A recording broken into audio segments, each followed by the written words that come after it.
Welcome दोस्तों, स्वागत है आपका नॉवेल वर्ल्ड में। आज हम सुनेंगे मोहब्बत, साजिश और एक अधूरी हकीकत का 19वां एपिसोड, एपिसोड 19। तो चलिए शुरू करते हैं। उस रात आयरा का मन बेचैन था। शीला आंटी और विवान की बातें उसके कानों में गूंज रही थी। उसके दिल में एक तूफान उठने लगा। उसने खुद को शांत करने की कोशिश की, लेकिन दिमाग में सवालों का भंवर था। क्या शीला आंटी और विवान सच कह रहे थे? क्या राधिका मेरी असली माँ है? और अगर सविता मेरी सौतेली माँ है, तो उन्होंने इतने सालों तक मुझसे झूठ क्यों बोला? विवान और शीला की बातें याद आने लगी थीं। विवान ने उसे बताया था, आयरा, तुम्हें सच जानने की कोशिश करनी चाहिए। शीला आंटी ने भी उसे कहा था, बेटा, कभी कभी जो सच हमें दिखता है वो अधूरा होता है। तुम सविता की बेटी नहीं हो, तुम्हारी माँ राधिका थी। उस वक्त आयरा ने इन बातों को नकार दिया था, लेकिन आज स्टोर रूम की बातचीत सुनकर उसे लगने लगा कि ये सब सच है। आधी रात को जब घर में सब सो रहे थे, आयरा पानी पीने के लिए निकली तो उसने सविता को स्टोर रूम की तरफ जाते देखा। फिर उसने सविता का पीछा किया तो आयरा ने सविता को स्टोर रूम के अंदर जाते देखा। सविता के हाथ में एक छोटा सा संदूक था, जिसे उसने स्टोर रूम में रख दिया और दरवाजा अंदर से बंद कर दिया। आयरा का दिल जोर जोर से धड़कने लगा। आखिर इस कमरे में ऐसा क्या है जिसे सविता छिपा रही है? तब उसने सोचा। सविता के कमरे में जाने के बाद आयरा चुपचाप स्टोर रूम के पास गई। दरवाजा बंद था, लेकिन अंदर से हल्की हल्की आवाजें आ रही थी। वह दरवाजे में कान लगाकर सुनने लगी। सविता अंदर किसी से बात कर रही थी। दूसरी आवाज मर्दानी थी, जो आयरा के लिए अनजान थी। तुम्हें इसे और लंबा खींचने की जरूरत नहीं है सविता। आयरा को सच्चाई जानने का हक है, वो आदमी कह रहा था। नहीं, अभी नहीं, सविता ने झुंझुलाहट में कहा। अगर उसे पता चल गया कि राधिका उसकी असली माँ थी और मैं उसकी सौतेली माँ हूँ, तो वो मुझसे नफरत करने लगेगी। ये सुनकर आयरा के पैरों तले जमीन खिसक गई। उसके मन में शीला आंटी और विवान की बातें अब और स्पष्ट हो गईं। सविता की आवाज फिर सुनाई दी। उसकी माँ राधिका ने उसके साथ जो किया, उसे अपनी बेटी के रूप में कभी अपनाया भी नहीं। मैंने ही उसे पाला है। अगर वो इस घर को छोड़कर चली गई तो मेरे पास क्या बचेगा? वो मेरी बेटी है और मेरी ही रहेगी, आदमी ने गहरी आवाज में कहा। लेकिन ये कब तक चलेगा सविता? वो सच को ज्यादा दिनों तक छुपा नहीं सकती। शीला पहले ही उसके शक में डाल चुकी है। अगर आयरा मुझसे मिली तो सब कुछ खत्म हो जाएगा, सविता ने गुस्से में कहा। तुम उससे दूर रहो, ये मेरा घर है और आयरा पर सिर्फ मेरा हक है। अगली सुबह आयरा ने सविता का सामना करने का फैसला किया। उसने अपने मन की सारी हिम्मत जुटाई और सविता से कहा, माँ, मुझे आपसे कुछ पूछना है। क्या राधिका मेरी असली माँ थी? सविता के चेहरे पर पल भर के लिए डर और घबराहट झलक गई, लेकिन वो जल्दी ही अपने चेहरे पर एक नकली मुस्कान लाकर बोली, ये सब किसने कहा तुमसे? ये सब झूठ है। मैं तुम्हारी माँ हूँ आयरा। आयरा ने सख्त लहजे में कहा, झूठ मत बोलिए माँ। मैंने कल रात आपके और उस आदमी की बातचीत सुनी है। सच बताइए। सविता का चेहरा अब सफेद पड़ गया था। उसने खुद को संभालते हुए कहा, ठीक है आयरा, सच यही है कि राधिका तुम्हारी असली माँ थी, लेकिन उन्होंने कभी तुम्हें अपनाया नहीं। तुम्हारे पापा और मैंने तुम्हें हमेशा अपना माना। क्या ये काफी नहीं है? आयरा ने गुस्से में कहा, आपने इतने सालों तक मुझसे ये बात छिपाई। आप मेरी माँ नहीं थी, फिर भी आपने मुझे झूठ में रखा। और राधिका, वो कहाँ है? अगर वो जिंदा है तो कहाँ है? और अगर नहीं तो उनकी मौत कैसे हुई? आयरा के मन में सवाल और बढ़ गए थे। और वो आदमी कौन था जो कल रात स्टोर रूम में आपसे बात कर रहा था? और वो संदूक, उसमें क्या था जो आपने स्टोर रूम में बंद कर दिया? सविता ने कोई जवाब नहीं दिया, लेकिन आयरा ने तय कर लिया था कि वो अब हर सवाल का जवाब ढूंढेगी जो इतने सालों से छिपा हुआ है। फिर सविता ने आंखों में आंसू भरकर कहा, राधिका ने अपने सपने और करियर को तुम्हारे ऊपर चुना।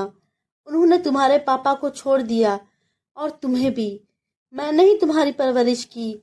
मैं तुम्हारे लिए माँ हूँ आयरा, सविता ने रोते हुए कहा। आयरा प्लीज, राधिका ने तुम्हें नहीं अपनाया था, मैंने ही तुम्हें पाला पोसा है। हाँ, मैं तुम्हारे साथ थोड़ा सख्त थी क्योंकि मैं तुम्हें स्ट्रांग बनाना चाहती थी। मैंने बहुत कुर्बानियां दी हैं बेटा, तुम मेरी बेटी हो।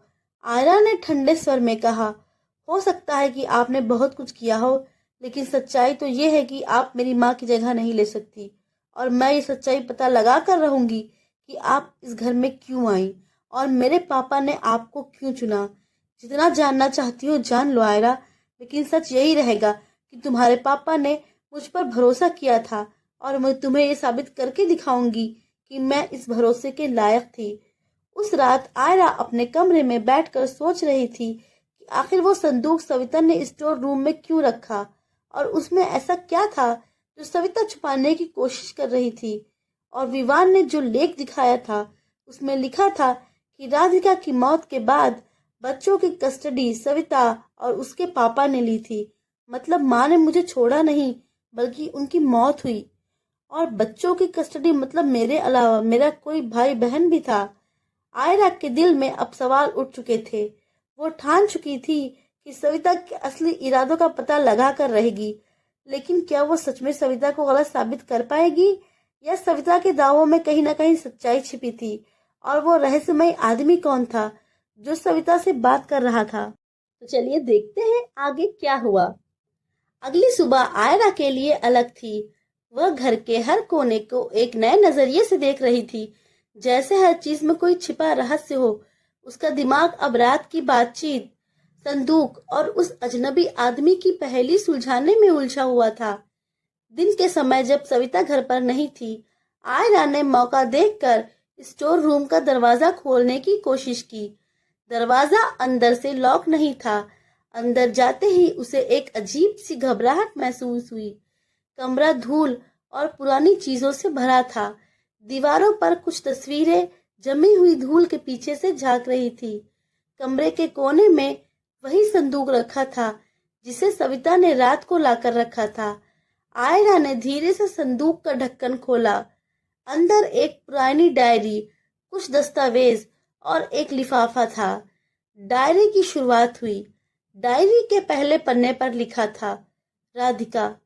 ये नाम पढ़ते ही आयरा का दिल जोर जोर से धड़कने लगा। उसने जल्दी जल्दी पन्ने पलटना शुरू किया। डायरी में राधिका की खुद की लिखावट में बातें थी। आज मैंने अपने सपनों को हासिल करने का एक बड़ा कदम उठाया है। आयरा और अमर को सविता के पास छोड़कर जा रही हूँ क्योंकि मुझे मेरे सपने पूरे करने हैं, लेकिन मैं जानती हूँ कि वो इसे संभाल लेगी। आयरा के हाथ कांपने लगे। ये डायरी उस कहानी को उजागर कर रही थी जो सविता ने उससे छिपाई थी, या यूं कहूं बताई थी। डायरी के नीचे रखे दस्तावेज को उठाने पर उसे पता चला कि ये उसकी कस्टडी से जुड़े कागजात थे, लेकिन पापा का नाम तो अरुण मेहता था। आयरा ने सोचा। आकाश राणा का नाम पढ़कर आयरा को याद आया कि विवान ने उसे बताया था कि उसकी मां के निधन के बाद उसका परिवार बिखर गया था। लेकिन ये नाम किसका था? क्या ये वही आदमी था जो रात को सविता से बात कर रहा था? ये पढ़कर आयरा को यकीन हो गया कि आकाश राणा उसके जीवन में एक महत्वपूर्ण कड़ी है। इतने में आयरा को किसी के आने की आहट सुनाई दी और वो डायरी वहीं रखकर चली गई। अगले दिन आयरा ने विवान से मिलने का फैसला किया। वो चाहती थी कि वो लेख दोबारा देख सके और उससे जुड़ी सारी जानकारी जुटा सके। विवान, मुझे लेख के बारे में और जानना है जिसमें राधिका और सविता का जिक्र था। विवान ने गंभीरता से उसकी बात सुनी। आयरा, मैंने जितनी जानकारी जुटाई है उससे साफ है कि तुम्हारी माँ राधिका एक प्रसिद्ध महिला थी, लेकिन उनकी अचानक मौत के पीछे भी बहुत सवाल हैं। विवान ने उसे एक फाइल दी जिसमें पुराने अखबार की कतरनें थी। एक हेडलाइन पर लिखा था, राधिका मेहता की संदिग्ध मौत, हादसा या साजिश। ये पढ़कर आयरा को जैसे एक झटका लगा। विवान ने उसे बताया कि सविता और आकाश राणा एक समय में करीबी दोस्त थे। तुम्हारी माँ राधिका की मौत कैसे हुई, इन सवालों के जवाब ढूंढने के लिए तुम्हें आकाश से मिलना होगा। लेकिन सवाल ये था कि आकाश राणा अब कहाँ थे? क्या वो अब भी जिंदा थे? आयरा ने अब ठान लिया था कि वो राधिका की मौत और अपने असली अतीत का सच जानने के लिए हर मुमकिन कोशिश करेगी। उसके पास सविता से और सवाल पूछने का साहस था। मुझे आकाश राणा को ढूंढना होगा, उसने विवान से कहा। विवान ने उसे मदद का भरोसा दिया। दूसरे दिन आयरा ने डायरी को और पढ़ने का फैसला किया। वो दोबारा मौका देखकर स्टोर रूम में गई और डायरी अपने साथ लेकर अपने रूम में आ गई। उसने डायरी के पेज पलटे। आज मैं अपने जीवन में एक नया अध्याय शुरू कर रही हूँ। आयरा और अमर के लिए ये कठिन होगा, लेकिन मैं उनके लिए ये बेहतर भविष्य का सपना देख रही हूँ। मुझे अपने सपने पूरे करने हैं और इस बोझ से छुटकारा पाना है। सविता उन्हें संभाल लेगी, मैं जानती हूँ। आकाश से मिलकर मुझे ऐसा लगा जैसे मेरी जिंदगी को एक नई दिशा मिल गई है। उसने मुझे वो प्यार और सम्मान दिया जो मैं अरुण के साथ कभी महसूस नहीं कर पाई। लेकिन हमारा ये रिश्ता सही नहीं है। अमर का जन्म मेरे और आकाश के रिश्ते की सच्चाई का प्रतीक है, लेकिन उसकी सेहत ने मुझे कमजोर बना दिया। मैं उसे ठीक होते देखना चाहती हूँ। मैं दोबारा आकाश के बच्चे की माँ बन गई। इस बार मैंने एक बेटी को जन्म दिया है और हमने इसका नाम आयरा रखा। ये बच्चे आकाश के हैं, लेकिन अरुण इस बात को नहीं जानता। उसे लगता है ये उसके बच्चे हैं। मैं भी ये बात अरुण को नहीं बता सकती। आज मैं और आकाश एक प्लान बना रहे हैं। हमें साथ रहना है। हम बच्चों को अरुण के हवाले कर देंगे, लेकिन एक दूसरे को नहीं छोड़ेंगे। हमें मेरे जैसे दिखने वाली एक औरत मिल गई। अब बस उसका मर्डर करना है। लोग अरुण और पुलिस उसे राधिका समझेंगे। इस बात को पक्का करने के लिए मैं और कुछ आइडेंटिटीज उसके पास छोड़ दूंगी। आयरा के साथ भी मैं उतना जुड़ाव महसूस नहीं कर पाती जितना मुझे चाहिए था। शायद सविता उनके लिए मुझसे बेहतर होगी। डायरी के अंतिम पन्ने पर लिखा था, आकाश ने कहा था कि वो हमेशा मेरे साथ रहेगा। मैं खुद को इस बोझ से मुक्त करना चाहती हूँ। अमर और आयरा के बिना मैं शायद खुद को दोबारा ढूंढ पाऊंगी। आयरा को झटका लगता है जब वो डायरी की बातें पढ़ती है।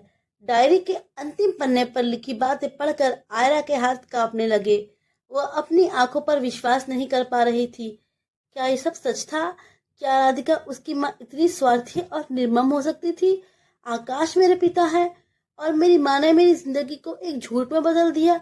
वो खुद से सवाल करने लगी। आयरा को ऐसा महसूस हो रहा था जैसे उसकी पूरी दुनिया बिखर रही हो। उसकी माँ ने उसके साथ विश्वासघात किया था। डायरी के हर शब्द ने आयरा के दिल में दर्द और गुस्से की लहर पैदा कर दी। मेरे और अमर के लिए कोई प्यार नहीं था, सिर्फ एक बोझ थे हम उनके लिए। आगे की कहानी जानने के लिए हमारे साथ बने रहिए।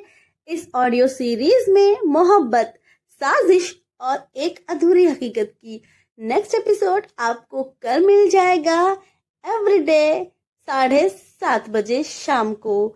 तो कमेंट करके बताना ना भूलिए कि आपको ये ऑडियो सीरीज कैसी लगी। लाइक कीजिए, सब्सक्राइब कीजिए, कमेंट कीजिए और शेयर कीजिए। अपना प्यार हमें देते रहिए। Thank you.